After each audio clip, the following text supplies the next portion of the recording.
Hi friends, मेरा नाम है मिस्टर फैंटेसी और आज मैं आपके लिए एक कहानी लेके आया हूँ जिसका नाम है भूतिया जंगल।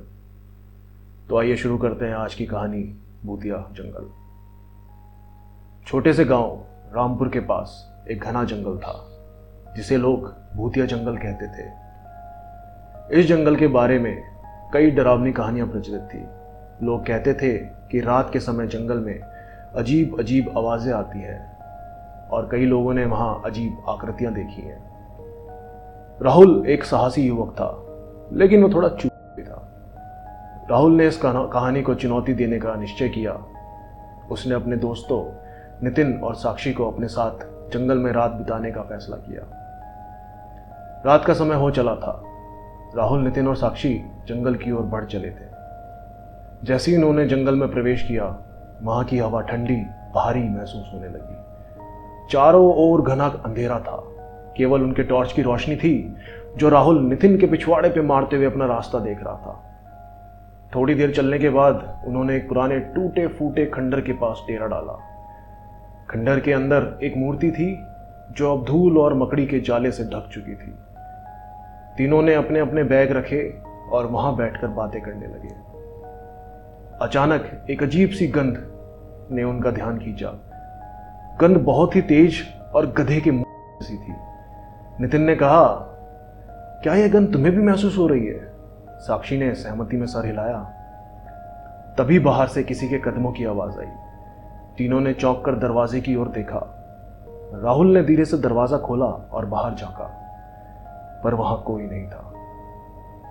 वापस आकर उन्होंने फिर से बैठकर बातें शुरू कर दी, लेकिन तभी खंडर के अंदर की मूर्ति ने एक हल्की सी हरकत की। साक्षी ने डरते हुए कहा, अरे क्या तुमने वो देखा? मूर्ति हिली थी। राहुल और नितिन ने भी ध्यान से देखा और उन्हें भी मूर्ति में हल्की सी हरकत महसूस हुई। राहुल ने हिम्मत करके मूर्ति के पास जाकर देखा। उसने देखा कि मूर्ति के पीछे कुछ लिखा हुआ था जिसे धूल ने ढक दिया था।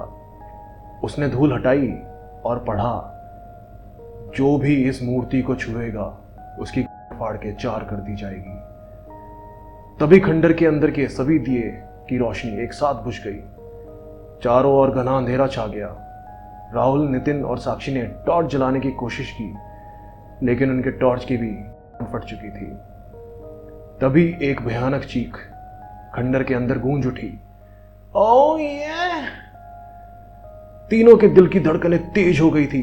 उन्होंने बाहर भागने की कोशिश की, लेकिन दरवाजा अपने आप बंद हो गया था। अचानक खंडर के अंदर की मूर्ति ने अपनी आंखें खोली और एक डरावनी हंसी गूंजी। हा हा हा हा हा, मां की मूर्ति धीरे धीरे अपने असली रूप में बदलने लगी। वह एक भूतिया आकृति में बदल गई। उसकी आंखें लाल थी और चेहरे पर एक भयानक मुस्कान थी। राहुल, नितिन और साक्षी भागते हुए अपने अपने बैग छोड़ के बाहर की ओर भागे। किसी तरह उन्होंने दरवाजा खोला और बाहर निकले। उन्होंने बिना पीछे मुड़े जंगल से बाहर निकलने की कोशिश की। जंगल से बाहर आते ही उन्होंने देखा कि गांव वाले वहां खड़े थे और उनकी ओर देख रहे थे। उन्होंने तीनों को सुरक्षित देखकर राहत की सांस ली और बोले, ये क्या हुआ इंच, आगे मुंह को। राहुल, नितिन और साक्षी ने फैसला किया कि वे कभी भी उस भूतिया जंगल के पास नहीं जाएंगे और गांव के लोगों को भी वहां ना जाने की चेतावनी दी।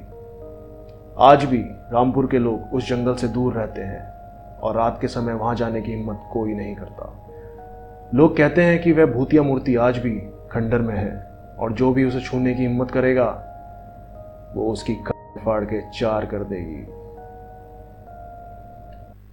कमेंट करके बताएं आपको ये कहानी कैसी लगी। ऐसी और भी फाड़ कहानियों के लिए सब्सक्राइब करें मेरे चैनल मिस्टर फैंटेसी को। Mister fantasy signing off.